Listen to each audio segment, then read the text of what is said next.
Here we go. A team of 60 people. 60 people work for him. 60 people who sit in a room with computers, and all they do all day long, 5 days a week, sometimes 6 days a week, is deal with the platforms such as YouTube and Facebook. They file claims and they issue takedown notices for the Eagles and for myself. 60 people. Those amount-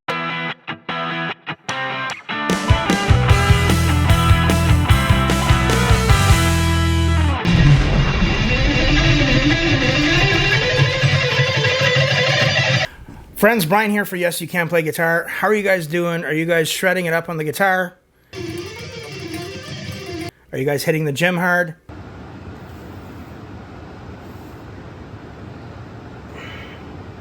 I wanted to do a little bit of a different video today, and I wanted to do a little bit of a reaction and a discussion to a video that Derek Weebly from Sum 41 made about a particular famous musician. The famous musician that we're talking about here has been on record for saying that he has a staff of people that he pays to scour YouTube to give copyright strikes and try and get channels that are posting their music and performances taken down. This is why I'll never ever post anything about their music. So I wanted to show you guys this video about Derek from Sum 41. He recently went to see this person perform and had quite the experience. Let's check it out. So I went to an Eagles concert. I think they're great. When I drove out to another city, it took me about 5 hours. You know, a minute before they're about to take the stage, this voice comes over the PA and a thing comes up on the screen and it just says, oh, by the way, ladies and gentlemen, we don't want you to stand up during the show. We don't want you to use your phones. We don't want you to take any pictures. We don't want you to take any video. So I thought, this can't be serious though, right? Because like, is anybody gonna listen to this? Sure enough, the lights go out. The crowd cheers. Everybody's phone goes up. The whole arena. I said to Can you imagine being told that? How much do you think the tickets were for that performance? Probably astronomical, and then being told that, like, it's just hard for me to wrap my head around this. my wife, I'm like, see, nobody's going to listen to an announcement like that.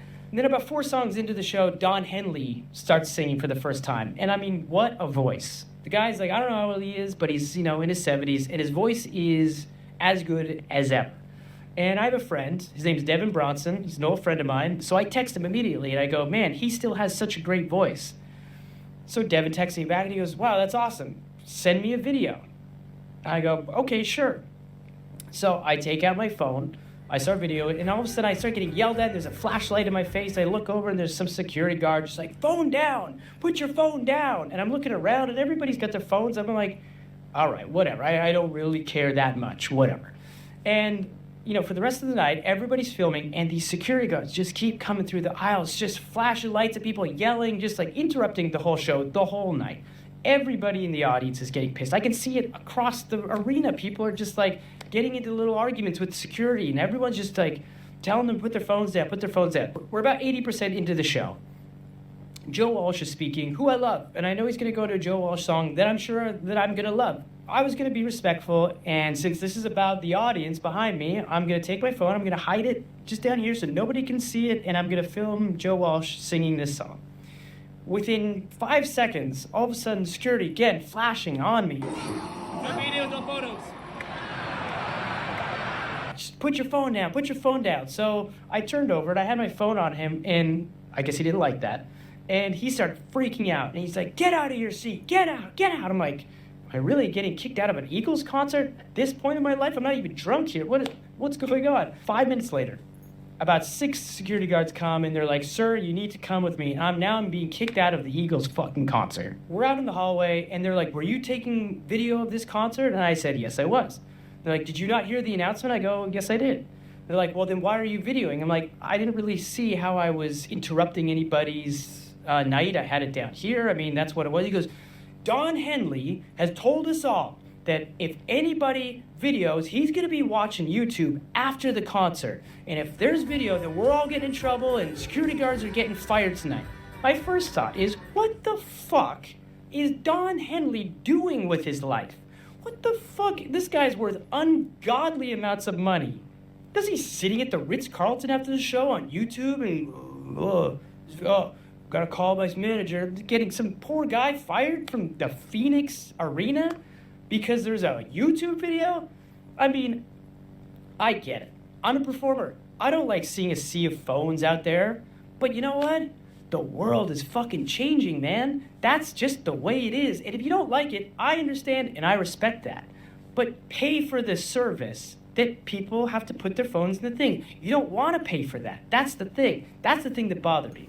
Friends, the Eagles are such a celebrated band with so many great hit songs, amazing musicians. It's hard for me to wrap my head around why someone who has been so successful because of the music fans being that way and treating people that way. It's just hard for me to wrap my head around. And I think of all those poor people who paid probably hundreds of dollars per ticket to see that performance, to be treated like that by security. You know, there's an old debate with the Eagles about Don Henley, Glenn Frey, and the Don Felder thing. For those of you that don't know, Don Felder was the lead guitar player with Joe Walsh during the 70s, and their, so to speak, heyday before the band initially broke up in 1980.